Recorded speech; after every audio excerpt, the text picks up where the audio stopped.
opinion, the best breed in the world. So before we get into the takeout, I always did a lot of videos like this because I kept seeing like negative stuff about cockatoos, and I was like, oh my gosh, we have had the total opposite. She is the easiest dog I've ever owned. She is an absolute dream. She is so good. She is amazing. So anyway, without bragging on about my baby, I'm going to give you a list of our pros and cons. So here we go. Okay, so I'm going to start with the cons. I'm going to do 5 cons and 5 pros. So the first con is that cockatoos are very tired.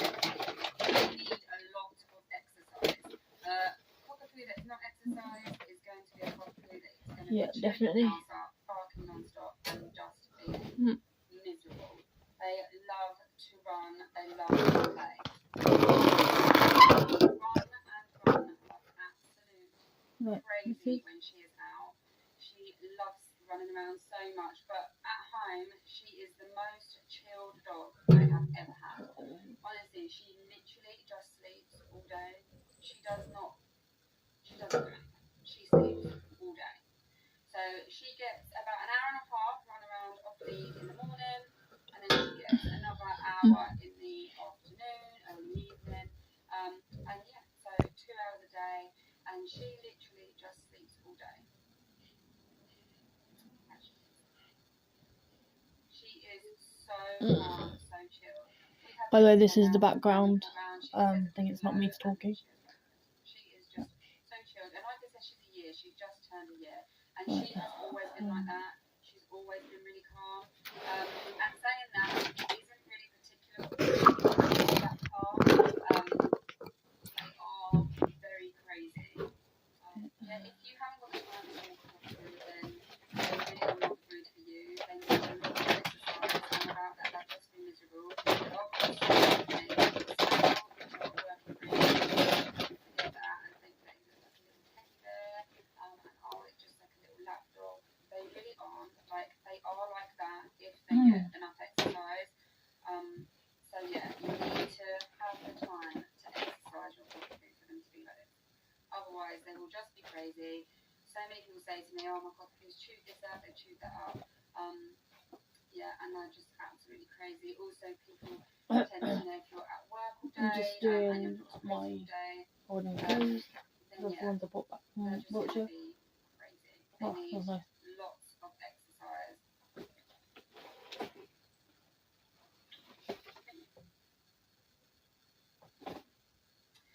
Anyway, con number 2 is they don't like being left alone.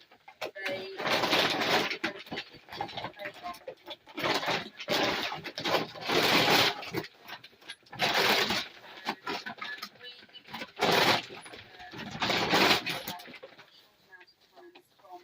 early on because we have children, we're a family of 5, so you know there are places we need to go that she can't come. We do take her pretty much everywhere, but on the occasion she can't come, we started straight away as soon as we got her, getting her used to short times with us not there, and she's absolutely fine now. She doesn't like us going, but she doesn't get up to anything.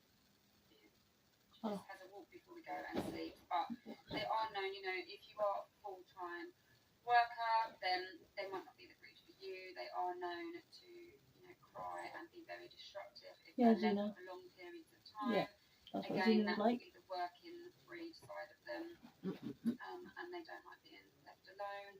So yeah, that is another thing. It could be, it's either like a con or a pro. For me, it's more of a pro. I love that she's a Velcro dog. I love that she wants to be with me all the time. They are 100% lap dogs. She constantly, as you can see, wants to be. She literally got a head in my head. She wants to be with me all the time. Yeah, so they are lap dogs. So all of that is a pro to me. Sorry, it's a pro to me. But for some people who might be well, they might not want a dog that's a Velcro dog, and that want to be with them all the time. So that's one of the biggest cons that I have found, to be honest, I mean, there aren't really any cons for me. This breed is amazing, but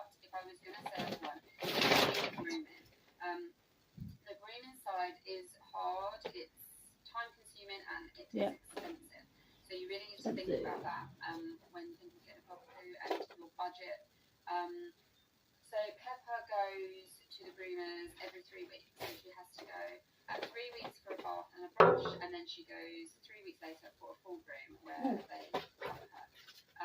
We have tried to go longer than that, and her fur is really curly. See, she actually went to the groomer 2 days ago, so she looks quite fluffy at the moment. She just had a brush and blow dry, but yeah, she's quite curly. Different cockapoo furs are different sort of matting. She mats a lot. So yeah, we try to leave it longer. If you don't get your cockapoo groomed, you will end up having to have them shaved really short because they get matted, and then that's really horrible for you and for the dog. Also, they need brushing like every day. I brush her every single day, a couple of times a day. And when I say brush, it's not like a quick, just get a brush and go like this. It is my husband holding her and us on a table. Like, you have to literally like pull the fur back and start off at the feet, go all the way up and do all over. So it is time consuming. Like I say, if you haven't got the time to do that, you will end up with a matted cockapoo, which isn't nice for them. And yeah, they will end up being shaved bald. I have seen many cockapoos shaved completely bald because they end up getting so matted. Oh, so that is something yeah, it worked. About. Someone's on my live. Yay! Thanks, Liam. I was talking to myself. Then. Exclusive access you get Rich Elvis or someone to one extreme free of charge. Yeah, on this thing. There's no one watching at the moment, and it's a little bit lonely. Another con would be. Is this hooked up to Facebook as well? Some of them. So this is in my pros and cons. So the con is that they can be very barky. Pepper is not. She very, very rarely barks ever. Oh, For about the first I had to sit. 7 months, we never heard her bark. Thank you. Some people say they're like a bark. Yeah, I did see her. Do you have to put it public then? She doesn't bark at all, but then she did find her voice, and she barks occasionally at something. Normally, Delene's rustling or something. She's not particularly barky at all, but I have heard. I'm on lots of cockapoo pages. And I did write a thing on there that I was doing a video and asking people to give me their pros and cons as well. And lots of people said barking. So it's not something that I went to London. I don't know if this is but it is okay for not okay. I don't know if this is useful to anyone because I've hit was it in Chippenham blah blah blah. Anyway, and there's a homeless one here as well. As in Victoria, yeah, Victoria. London, Victoria. But it's good. No, yeah. Okay, so now we are going to go on to that's the. Well, the biggest pro is that they are literally the best. Oh, public, yeah. Oops. How'd you get the light on this thing? Give me the stand, but I didn't have the light. There. However, they love absolutely everyone. They are just the most friendly breed. And yeah, if you're looking for a guard dog, someone to protect your home, someone to bark at strangers, it's not the breed for you. They love absolutely everyone. That would be pro number 1. Pro number 2 is that, this was what I was saying about the cons as well, is that they are a quiet breed. They are often known as the barkless breed, which in our case it pretty much means that she barks very, very rarely. Yeah, so we are lucky because we have one that doesn't bark very much. Our third pro would be that they are non-shedding. Now, when I say non-shedding, I should say low shedding, because when you do your research on a cockapoo, you will see that there are 3 different coats. You can get curly, you can get wavy, and you can get straight. Hi guys, I just, The earlier if you can see me, the more I'll put it, yeah, poodle there. side they have in them. Just woke up, pick in the other room. I don't sleep on bunk beds, I sleep in a double. But he was on my thing that I gave him, my sleeping bag, freshly clean sleeping bag, and he was just lying there and he goes, I turned the light on, it was hilarious.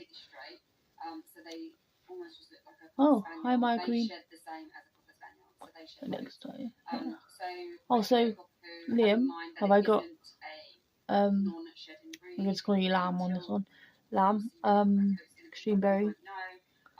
Do I have followers from Facebook and Extreme Berry on here? That's quite cool. So that's YouTube and Facebook. I've got no followers on Facebook and 2 followers on YouTube. Right.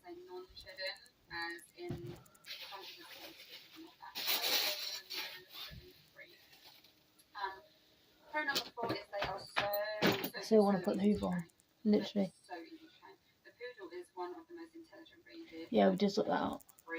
And so Yeah, I want to Hoover up with a Henry, but I don't have that much electricity. Again, so can we raise some money for electricity, please? They are super intelligent and just so easy to train. So all like, you know, it was on Facebook, yeah.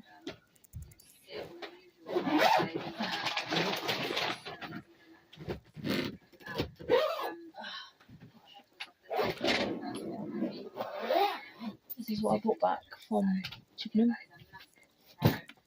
with the cats. Not put the cats in here. I had the cats and a buggy thing with the cats in it. With a pet's buggy thing.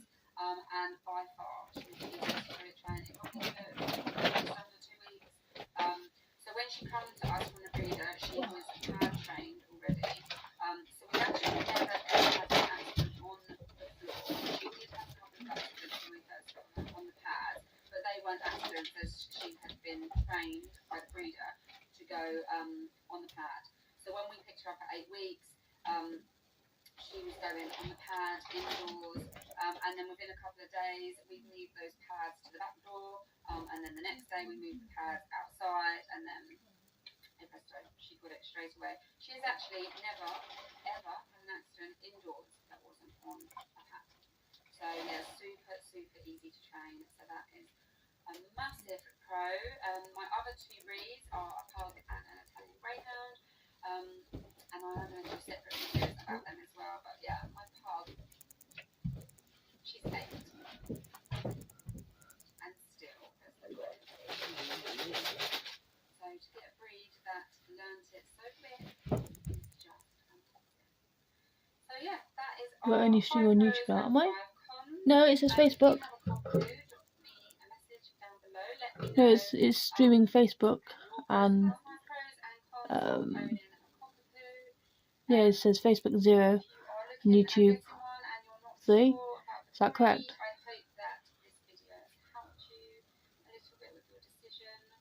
Oh, have you seen what I've done for the cat? For Molly and it's she's got a little thing on the door. George. So it's from Pet Shop. It's for cats. It's just you have to put the what's it called, the light stop straight to charge it. Right, transmission. Yeah. Okay.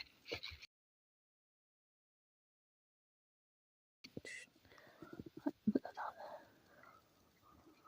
He stands and it's gonna.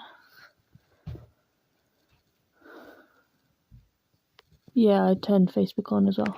So basically, I have Facebook on as well.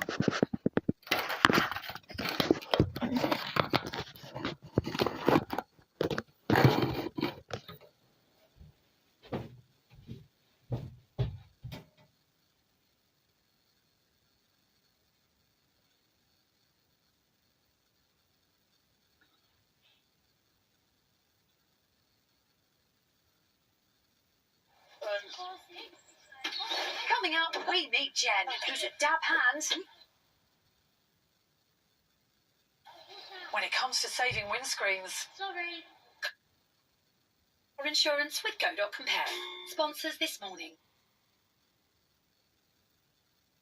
We rejoin the race here at a pivotal time, and to say it's getting hairy at the front is an understatement. These kind of Our next guest was over the moon when she brought home her gorgeous miniature cockapoo puppy, Waffle, who was miniature at the time. He really was, but it wasn't long before author Charlotte Fallowfield realised something wasn't quite right. The dog just kept on growing and growing. And now, Waffle, double the size he should be. Charlotte discovered that she'd ordered a victim of a pet breeding scam. They join us now alongside Dr. Scott to share their story. Scott, lovely to see you. Charlotte, thank you for coming in. It's lovely to Thank meet you for Waffle. having He's a us. dog that's full of personality and character, and I'm sure you absolutely adore him. However, he's not the dog that you thought you bought. No, he's definitely not. It was your partner, I think, that persuaded you. You were a cat person before. Yes. Persuaded you to get a dog. What was the plan? He was desperate to get a dog because he's had dogs all his life, but because of a joint condition I've got, I agreed on the basis that it would be a small dog. So that's why we went for the miniature cockapoo.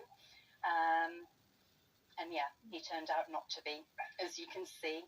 So what did you do? Did you do lots of research? How did you find him? How did you find the breeder? And how did you know that this breed was going to be right for you? I did quite a lot of research into cockapoos. I mean, like most people, probably didn't consider the long-term aspects of owning a dog, fell for the cuteness. But due to my allergies, I wanted a dog that was slightly hypoallergenic.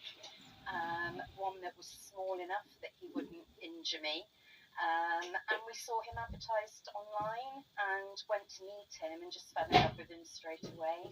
Which is like the critical moment, is that's and Dr. Scott, you're looking and going, you have to be prepared to walk away if you need to, don't You have to you? be very thick-skinned in that moment. Yeah. It's difficult though, Charlotte, because of course you get there, everything seems to be appropriate. It looks like the right breed. It seems like the right breed. You've met a gorgeous, cute puppy. But you did feel like something was a little bit off, didn't you? Yeah, we asked to see him with the mother and the other puppies, and we weren't given that chance. I was pressed to make a deposit the night that I saw him. They actually wanted full payment, which I refused to do. They insisted that we take him home straight away, which I said I'm not prepared. So something felt a little bit off, but we'd fallen in love with him, and that's the trouble. When we did go back to get him, I insisted on seeing the mother. Yeah, have you seen the and terminal? They dragged a black shaking dog. She looked absolutely terrified out of the barn. Was that meant to be She rude? wasn't allowed in the house, Goat. and I wasn't allowed to see her with Waffle. And I said to my partner, there's something not right here, Right. but I wasn't prepared to leave him. And so at that point you're thinking we want to protect Waffle because Yeah. you're in love with him. Sorry. £800, which probably in hindsight I've got this one. should This have is very given us handy. an indication Well, something wasn't this one, right. no, So then you take him home, and there are health problems that start to develop, and then he starts to get bigger and bigger and bigger. He does. So what were his health problems? He has multiple allergies. He's allergic to grass. Which is ironic when you got him as a hypoallergenic dog. Exactly. Keep going, yeah. He can only eat beef and pork. He's allergic to so many foods. He has an overgrowth of yeast. He's got the doggy form of IBS because he had so many parasitic infections when we got him. And he's also just had 2 major surgeries for cruciate ligament tearing. So he's had 2 TPLO surgeries in the last 6 months. But fortunately you have insurance. I do, Right? yeah. But you can imagine if Waffle had gone to a family that didn't have Oh, insurance. it's really, what might have happened. Yeah. Nice muckers. That is really quite clean at the moment, as you can tell.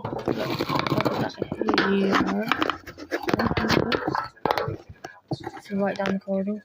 Oh. I think just generic adverts on websites or on Facebook or on social media sites. I think you've just got to be really cautious. In Hiya, say hindsight, hiya. you should have gone to a genuine breeder that's licensed with the council. Yeah. Checked out those Right. credentials. Because yes, It's a Facebook. family that could have got Waffle might not have been in a position where they could afford all of his health treatment. How common was that, Scott? It's every No, it's definitely not on Facebook. Practice, I'll see people come in with the same kind of chats, and it's kind of, in one way, it's the reason I love working. Is that a good you're so big-hearted. Is that a good there's that sense of I want to rescue things, but you should never what's it feel called? that you should rescue something and then pay for it. Is that a good picture of the caravan? Oh, we can do this. We've got that. There you go. That's better. It's that way. Oh, that's my arm. Go that way.